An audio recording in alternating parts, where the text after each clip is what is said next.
svakṣaḥ svaṅgaḥ śatānandō nandirjyōtirgaṇēśvaraḥ vijitātmā'vidhēyātmā satkīrtichChinnasaṃśayaḥ. So, svakṣaḥ, svaṅgaḥ, we will take them both together. Svakṣaḥ means one who has got beautiful eyes. Earlier in the 63rd Sloka we had seen Bhagavan was described as vrishabhakṣaḥ. There vrisha means dharma, aksha means eyes. Ones whose eyes rain down dharma. Rain down dharma means he is the one who sends to us his grace, his blessings, his love, his compassion, his tenderness, as though the rains are coming down in the form of, it's just a way of saying he rains down. So therefore eyes are always very important for anybody. In amongst all the various features of our face, eyes are very, very important. It's the eyes that give away what sort of a personality we all are. So eyes will indicate whether we are a sattvic person, a rajasic person or a tamasic person. Eyes will indicate whether we are very active in the right way or whether we are very lazy and lethargic, rajas, tamas. Eyes also will indicate how intelligent we are, how focused and concentrated we are, how alert we are. All of them the eyes will indicate to us. Therefore, Bhagavan's eyes are likened to a lotus, or here it is beautiful. So, beautiful eyes means his eyes represent for us all knowledge, because all knowledge ultimately comes from him. His eyes indicate to us that he is an embodiment of personification of love, compassion. We say he is an ocean of compassion. Karuna Samudra he is. He is Prema Swarupa, we say, an embodiment of love, unconditioned love. All of this the eyes will indicate. He is a Jnana Murti, again an embodiment of all knowledge. All of that is indicated by the eyes. That is why the eyes are always likened to a lotus, because lotus represents all these things. It's not just sheer beauty, it represents knowledge, it represents balance and equipoise, it represents the truth, the highest truth. So, lotus also represents for us mukti and moksha. So, therefore, the Lord's eyes are likened to the lotus. Here it is, he is very, very, he has beautiful eyes. So, it's not just the physical aspect, the physical beauty that we are talking about something beyond that also. Svaṅgaḥ means all his limbs are very, very beautiful. We say always tailor-made, tailor-made. Every part of him, his limbs, various limbs, from the head to the feet, so beautiful they are, all well proportioned. There is nothing which is out of proportion. All of the various aspects of his even physical form are so beautiful for all of us to see. And therefore he is called as Svaṅgaḥ, most captivating, most charming. Lavanyadali node loka mohakanaya, Dasur writes. When it comes to beauty, he is the one who just enchants everybody, not just human beings. Everybody goes behind him. Why? He is so beautiful. In fact, in the Ramayana, in Valmiki Ramayana, when Hanumanji meets Sita, she asks him, "Can you describe to me Rama?" she asks. And there she is asking his physical beauty, limbs. The word limbs come over there, anga. I want you to describe to me Rama's physical features or physical characteristics. Because he is Mohana Rama, he is. Lavanya Rama, he is. There is nobody as beautiful as he is. In fact, when Vishwamitra is taking Rama and Lakshmana with him to protect his yajna, they are still young. So Vishwamitra is leading both of them and Rama and Lakshmana are going behind him. And now and then we are told Vishwamitra looks back. Why is he looking back? Masters never ever look back. Even physically, there no need. They always move forward. But he keeps looking back now and then, now and then. So somebody asks him, Sir, hey, Guru Maharaj, why are you looking back now and then, now and then? He says, Rama is behind me. What to do? He should have been in front of, because he is the Lord himself. But right now it is Manava avatar. And right now he is young. And therefore he is following me according to the Dharma. But then look at his beauty. Who wouldn't want to just keep on looking at him and drinking in his beauty? But what to do? I am leading from front. I can't face him. So now and then I look back. That is the Lord's beauty. And again, like I said, in Ashokavana, Sita asks Hanumanji to describe to her Rama's features. And that whole chapter is so beautiful. It's just describing Rama's physical beauty to us. From the tip of his hair, how the tip of the hair should be, up to the tip of the nails of his feet, toenails. Up to there is a description of Rama. So beautiful it is. Starting from his height onwards, how tall he is. And then every part, every aspect of his physical body has been taken up for description over there. It just indicates to us also how observant Hanumanji is. Very often we are not vigilant, we are not alert, we don't observe. What we have to observe also we don't observe. But how observant he must have been, because so beautifully he describes the physical beauty of Rama. So, svaṅgaḥ, śatānandō. Shata doesn't mean a number over there. He is the one who himself becomes the many. In the Bhagavad Gita, the 10th chapter, Vibhuti Yoga, Bhagavan points out to Arjuna how he, the one alone, has become the many. So if we can't reach out to where he is right now, in our state, how we are at this state physically, mentally and intellectually, Bhagavan comes down to our level and he says, wherever you are, whether you are at home or whether you are in an office or anywhere, wherever we are, inside the house or outside the house, you can connect with me. How can I connect with you, Lord? In this world, mineral kingdom is there, plant kingdom is there, animal kingdom is there, human beings are there. Then we have the higher worlds, we have the lower worlds. We've got the devatas, the celestial beings, the semi-divine beings like the Gandharvas, etc. And then of course we have the Asuras and the Rakshasas. All aspects are covered over there so beautifully. And he says, you can recognize me in all of my creation. So where is the need for us to do something special out of the normal to connect with him? We can connect with him wherever we are. Why? He himself has become the many. So that is called as Vibhuti Yoga, the glories of the Lord. Vibhuti means glories. What are the Lord's glories? Where all we can find him, where all he resides, or with what all he identifies with. When somebody comes and says, what are his or her glories? They will point out to us how wealthy they are, how many mansions they have, and in the how the mansion is. Oh, it's not an ordinary house. It's like a palace.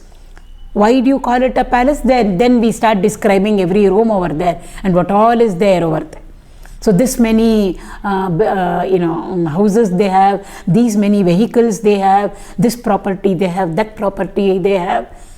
What are all those things? All those things are that which we identify with, and that becomes our glory. So when somebody is talking about all these things, they are talking about our glories. So we, the one only, how we are associated with or identified with all things and beings outside of us. These are all their relative.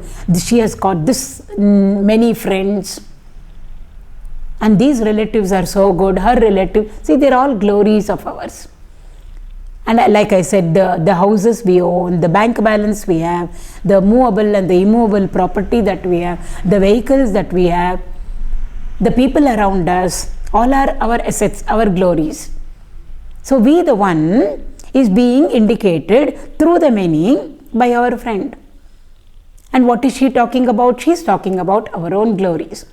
Similarly, Bhagavan also in the 10th chapter, he the one, how he himself has become the many, is what he is narrating to Arjuna over there. So therefore, śatānandō. The Lord is one, but he himself, not that he is in this thing and he is in this being. He alone has become this thing. He alone has become that being. Lord himself is the entire world of things and beings that we are seeing around us and about us. So from a master's standpoint, where is there anything called ugly? Where is there anything called undivine? If all of creation is nothing but the Lord himself, all of creation is the Lord himself, his own divine form, where is the question of anything being ugly? Where is the question of anything being undivine?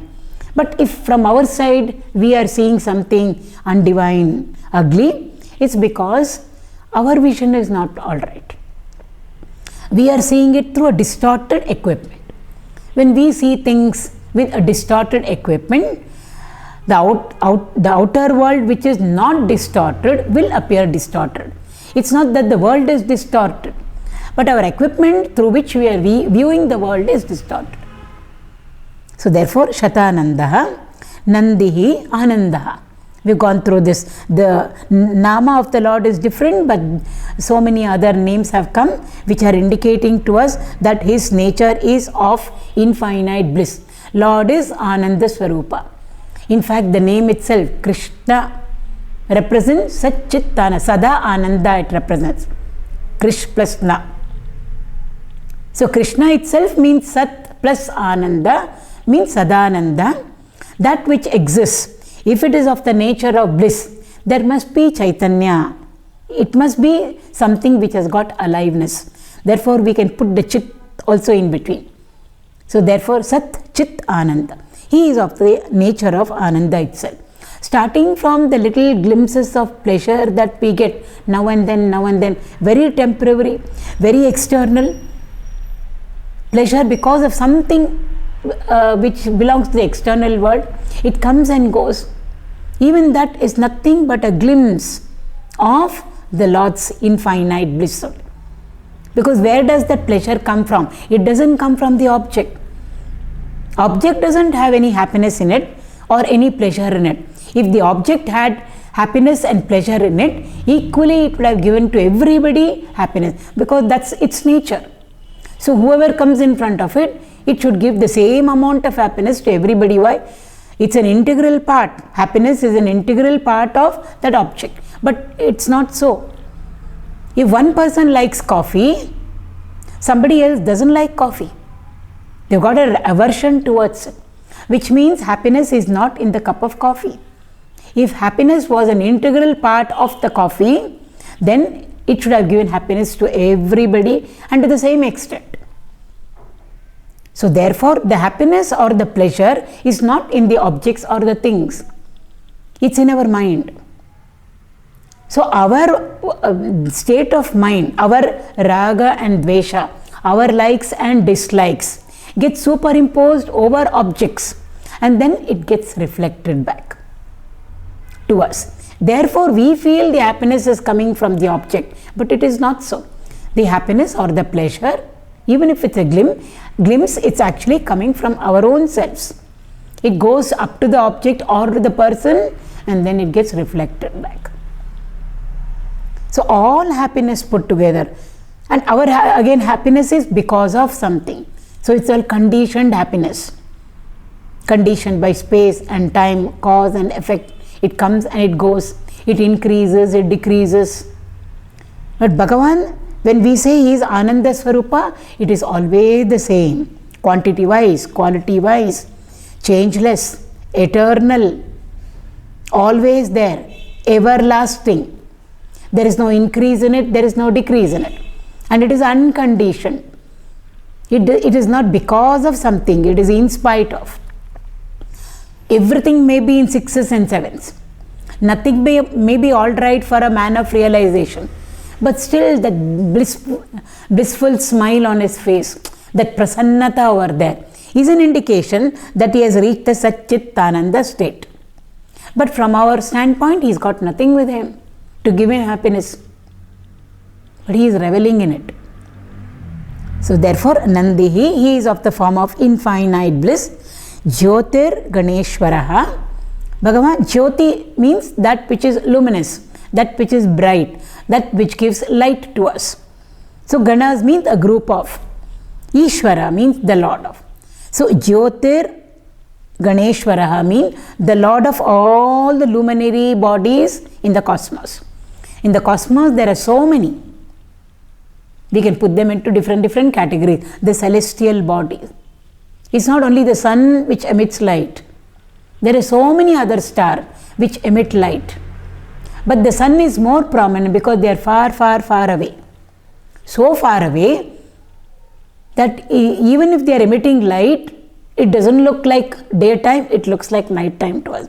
Whereas the sun is so close to us that when its light is available, it becomes all daytime for us. The whole space gets well illuminated. So many celestial bodies are there, all luminous. We have no idea of what they are. We just say Milky Way, this way, that way, celestial bodies up. The planets are there, the stars are there, the comets are there. For all of them, who is the Lord? Bhagavan alone is the Lord of all of them. In fact, he is there in lending his grace and blessings to them, and therefore they are in turn giving out light to us. In the case of the sun, both heat and light. If Bhagavan withdraws his grace from the sun will not be able to give us heat or light. So actually, what is it that we are seeing? We say the sun is giving to us heat and light, but it's giving heat and light to us only because of Bhagavan in it. He lends his light to it, and then in turn it is shedding its light to us. So therefore the Lord is the supremost, the Lord of. Lord means he commands over, he rules over, he administers all of the celestial bodies, the luminaries in the cosmos. Again, Purandaradasura has written a very beautiful Devarnama on this. Sakala graha balanine sarasi jaksha. Oh, again, lotus-eyed one, Bhagavan. Sakala graha bala. Bala means strength. You are the strength of all the grahas, planets, is what he says. Strength means you are the one who is the presiding deity over there. You are in each one of them. And therefore they are functioning the way they are supposed to function. So it's a very beautiful Devarnama over there. You are the sun, you are the moon, all the 9 planets. He enumerates over there. You are Mars, you are Jupiter, you are Shani Bhagavan, Saturn, you are, all of them you are. Not only that, you are all the stars, your time, because in time planets move. In time we know everything is rotating. So therefore he says, you are the years, you are the season. In the year seasons come, Rutu. You are the year, you are the seasons, you are the Masa, you are the months. Every month you alone are. So means his time. You are the fortnight, you are the week, you are the day, you are the kshana, you are every moment. It's a very beautiful Devarnama. He just packs in everything over there. Your nakshatra, yoga, titi, karana. When they cast the horoscope, all these things are seen. All of them you are. The karma that we do, you are. He used the word yajna over there. You are the yajna, you are the yajna, you are not only the yajna part, the karma part, you are the doer, performer also. And whatever comes to us in the form of the karma pala, that also you are. What is it that you are not? All you are, he says. So much of philosophy put in that Devarnama in a very beautiful way. So, Jyotirgaṇēśvaraḥ, vijitātmā'vidhēyātmā. We can take them together. Jaya means to win a victory over, to become a master of. When we add to it, it becomes visheshena, total, complete mastery. Over what? Atma means our own self. Self means what? The body, the mind and the intellect. These are the only 3 equipment that we have. And when we say body, it's got the 5 Jnanendriyas and the 5 Karmendriyas. Organs of action, which we call Karmendriyas, and Jnanendriyas, the organs of sense organs of perception. All of them should be under our control. 5 plus 5, 10. All of them are seated where? They are seated in the chariot called the body. So one who has got all these 10 under his control is called as Dasharatha, who was ruling over Ayodhya. Ayodhya means a plus Yuddha. Yuddha doesn't mean just battle. Yuddha means conflict. When will conflict come? Conflict will come only when there is I and you, two. Dvaita, where Dvaita is, where two comes, conflict will start. Where there is only one without a second, there is no room for conflict at all. So I and you should be there, or Raga, Dvesha should be there, likes and dislikes. So when likes and dislikes are there, our mind is in storm. It will never be tranquil. So one who has got all the 10 under his command, he's a master of them, he alone is fit to rule over a Yuddha, the state wherein there is no conflict. Ayodhya is not over there, where Rama temple is being built. The whole thing is a dramatization of what should happen within us. Ayodhya is a state within us. It represents the state of Mukti Moksha. Ayodhya or Kashi or Mathura, all of them. And it is in the north. North means spiritual. We are not talking North India and South India. Far removed from that north, in the south. South means the realm of change. North means the realm of changelessness. Again, it's got nothing to do with North India and South India. Even in our geography club, when we were taught to draw north, south, east, west, we always put north on top and south down. So south represents the realm of change. In that realm of change, who is there? It's a sheer materialistic plane of existence. That is why Swarna Lanka. Everything is gold, gold, gold, gold mayam. So it represents for us the materialistic plane of existence, wherein Dashamukha is there. Mukha means our face always is faced outward. All the 10, the sense organs of perception and the sense organs of, and the organs of action are all outward going. See, the whole Ramayana represents for us a journey. It shows first how a man can fall from his highest state to the lowest state, and then is there any hope? Yes, there is hope. We can go back to our original state. The whole thing has been cast into a story form very beautifully for us. So vijitātmā, one who has got all sense organs, all the 10 of them, sense organs of perception, the Jnanendriyas and the 5 organs of action, well under his control. Such a person is called as vijitātmā.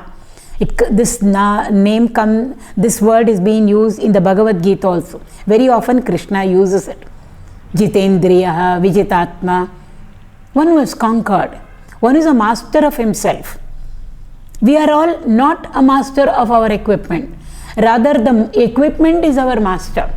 What the mind says, we do. So the mind becomes the master and we are its slave.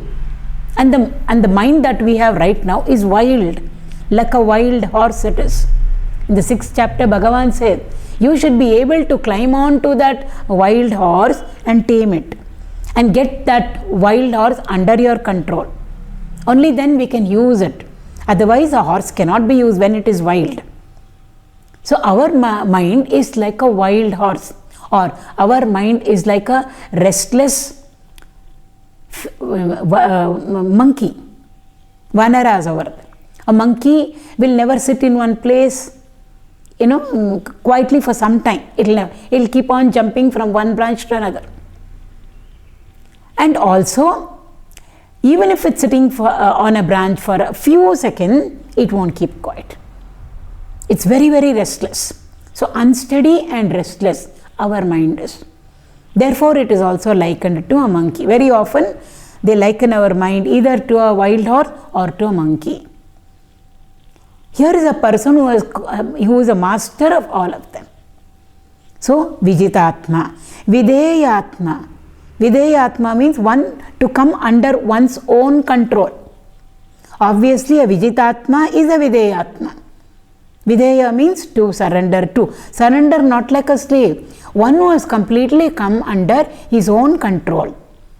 Which means the intellect is leading, telling what to do, what not to do, and therefore the person is exclusively following what the intellect is telling him. Sometimes we say the inner voice will tell us what to do and what not to do. Very often we don't listen to it. So vidhēyātmā means one who has come to live completely under his own control. Means all of them well under his control. Such a person is called as Swarat and Samrat. Normally it is used for Hanumanji. Samrat means the kingship, lordship over the entire external world. And Swarat means one who is a master of his own inner world. Hanumanji was both Swarat and Samrat. All our masters are, they may not be king, they may not be leaders in the sense of the term of how we know of it. They may not be rulers, but they are Swarat and Samrat. The whole world is under their control, our external world and the inner world.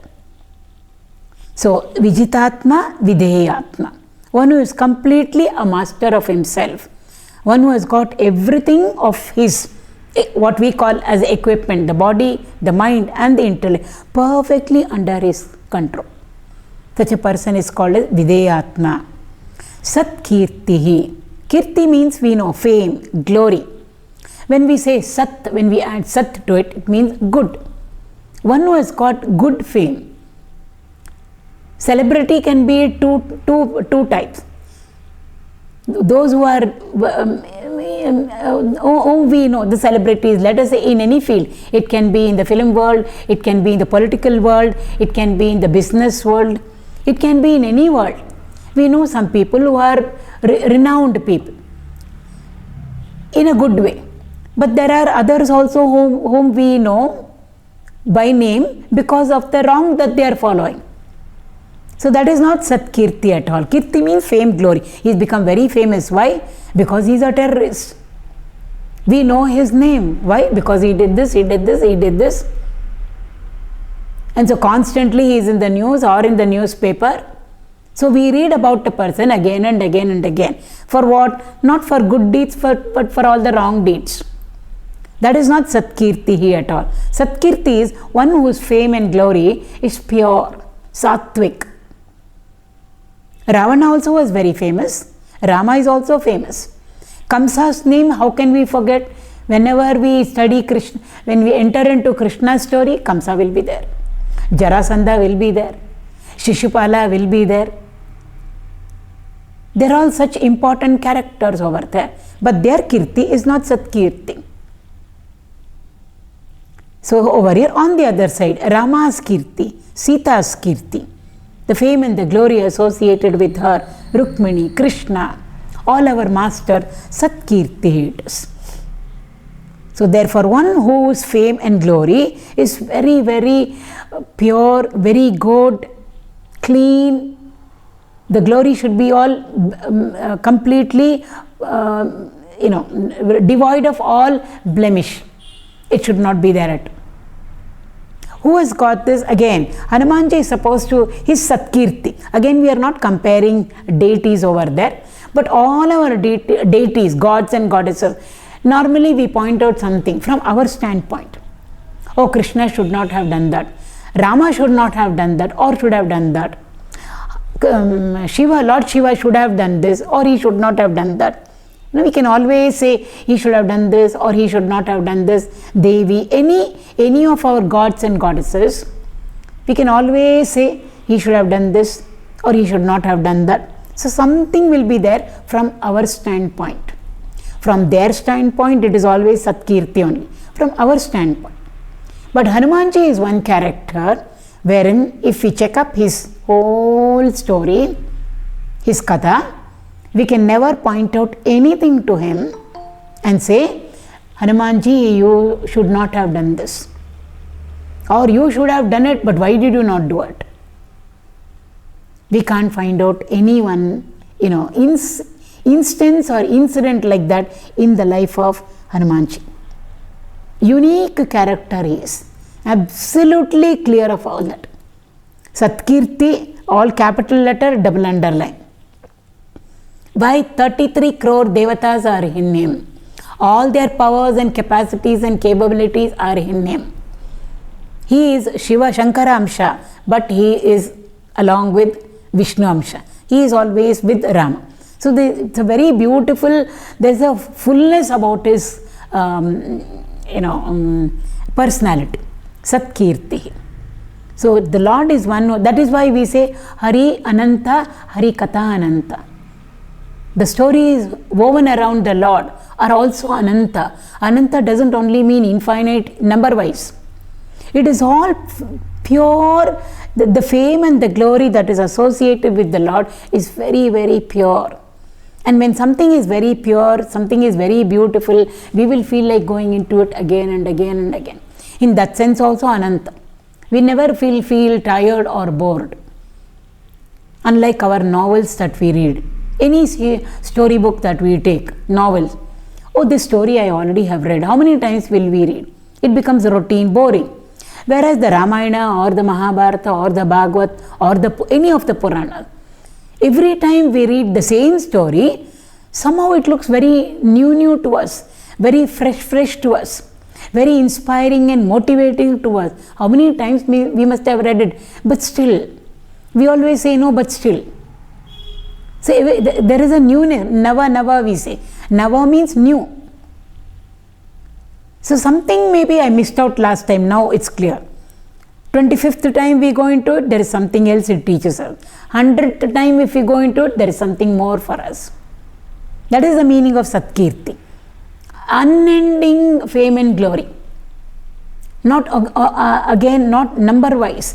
Any amount of time, number of times we visit that instance or that incident, it will still look fresh to us, still look new to us, still it will continue to inspire us and motivate us, as though we have heard it for the first time.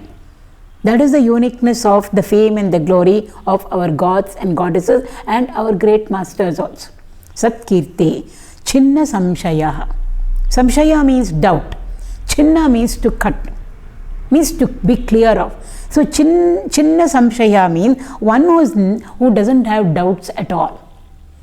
He is of the form of knowledge itself, of the nature of knowledge itself. Bhagavan earlier told us, I am the Vedas. The Vedas are me, myself, which means the knowledge, the highest knowledge. So when the Lord himself represents for us the highest knowledge, Jnana Swarupa Ramachandra, Tyagaraja Swami writes in one of his kirtans. It's like knowledge walking on 2 feet. Who? Rama or Krishna or Shiva or Devi or Hanumanji or Subramanya or Ganesha or all of God, all the gods whom we pray to. So when they are of the form of knowledge itself, where is the question of doubt rising? In light, can we see darkness? Not possible. Where light has come, darkness has to make its exit. So in light, how can we search for darkness? It is not there at all. Doubts are all the dark shadows in us. So Chinnasaṃśayaḥ means one who has got no doubts at all. And therefore he represents for us the light of knowledge. That is why so much of importance given to lighting a lamp. When we light the lamp, it illumines for us the entire surrounding and environment. No darkness there at all. So therefore light is always likened to knowledge and knowledge is always likened to light. So Chinnasaṃśayaḥ means absolutely Bhagavan has got no doubts whatsoever at all. Since he doesn't have any doubts, he is the best person to teach us also, to give to us the knowledge. Therefore we call him as Jagat Guru. Krishnam Vande Jagat Guru. Just now Guru Purnima was over. So whether it is the Shaivites or whether it is the Vaishnavites, where it is the Lord himself is our Adi Guru. He is the Guru of all Gurus.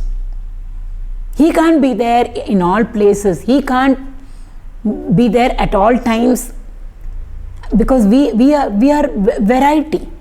So therefore, depending on the time, depending on the occasion, depending on the place, the situation, the demand, we have different acharyas and gurus coming to us and giving out the knowledge. But all of them are nothing but Lord himself in a different form. So we have so many acharyas, so many saints, sages, prophets, mahatmas in every nook and corner of our country, of the whole world. But we will just talk about our Bharat. All of them are all acharyas, gurus, but Bhagavan is the Guru of all gurus. Therefore we say Krishna Vandit Jagat Guru is. He is the universal Guru. So either we say Narayana Samarambham, starting from Narayana onwards, or Sadashiva Samarambha, Dakshinamurti. So therefore he is the Guru who has got no doubts at all in him. So one who has got no doubts, one who is an embodiment of all knowledge alone, can clear our doubts also. If he doesn't have all the knowledge with him, then if we ask a question, he may not be able to answer also. So again, in the Viveka Chudamani, which is a text written by Adi Shankara, he gives to us the characteristics of a Guru also. He says Guru should have two types of, there's a beautiful verse over there. What all characteristics must be associated with a person who takes on the role of a Guru. He says he must be a Shrotriya, he must be well learned in all the scriptures. He should not have any doubts at all. Because whatever doubt the disciples have, Shishyas have, he should be able to clear it. And also he should be living what he has, what knowledge he has got, he should be living it. To live it, he should have experienced it. Main two qualities of a person, of a Guru. Krishna had all of them. Rama has, Shiva has. Therefore we say Vande Jagat Guru. So he is the only person who can ultimately clarify all our doubts.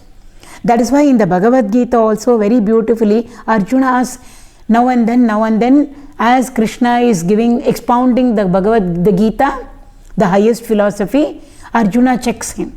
And he says, I've got a doubt now, Krishna. Can you please clear this doubt for me? Immediately the Lord clears it for him. He doesn't say, no, this is a small little doubt, insignificant. You should not be asking me questions. Never. The moment Arjuna checks the Lord and expresses his doubt, his confusion, immediately the Lord clarifies it and then goes ahead. And in the 6th chapter of the Bhagavad Gita, Dhyana Yoga, Arjuna says, I do not know who else can clarify my doubt which I have expressed to you. He says that. He expresses his doubt and he says, I want you to clarify this doubt of mine. And he says, I don't find anybody else who can clear it for me other than you. Therefore, please clear it up for me. So therefore, Chinnasaṃśayaḥ. If Bhagavan is there with us, if our Guru is there with us, all our doubts will just go away. Dakshinamurti, the beautiful Sloka of Dakshinamurti where we have. The Guru is young, Yuva, and the Shishyas are all elderly, is what the Sloka says. And the Guru was teaching. How was he teaching? He was teaching through Mauna. Mauna means silent. And what was it on the other side? All the disciples over there were all elderly, age-wise, in quote. Chinnasaṃśayaḥ. They did not have any doubts at all. So when the master is teaching them through silence, all their doubts have got clarified, dissolved away. What sort of a communication it must have been? It must be present continuous, because even now it can be going on. The teacher is sitting over there silent without even opening his mouth, and the students are all facing him. He is teaching. What is the medium of instruction? Silence. And what is happening on the other side at the disciple level? No doubts at all. What a powerful communication it must be. But since we are all not, we don't have the adhikara for it, we need a teacher who has to come down to our level and open his mouth and put it in words, gross sound. Even then we will get doubts. And why is the teacher young over there? Young represents over there permanence. He never becomes old. That's the meaning of it. Young guru doesn't mean age wise over there. He who never becomes old, a person becomes old only in passage of time, with the passage of time. So the teacher is young, represent that he has transcended time and he has transcended space, because in space and time only we grow old. Yesterday we were younger than what we are today. It's like, so in space and time only we can grow old. So Bhagavan has transcended space and time. Therefore, how to communicate that to us? He is just as he was. Just as he was means he is young. What about the Shishyas? All vriddha, old they are. Old means caught up in the realm of change. Caught up, bound by space and time. It's a beautiful shloka which comes in. It's a Dakshinamurti stotra, in that stotra, one of the shlokas, one of the verses. So, Chinnasaṃśayaḥ.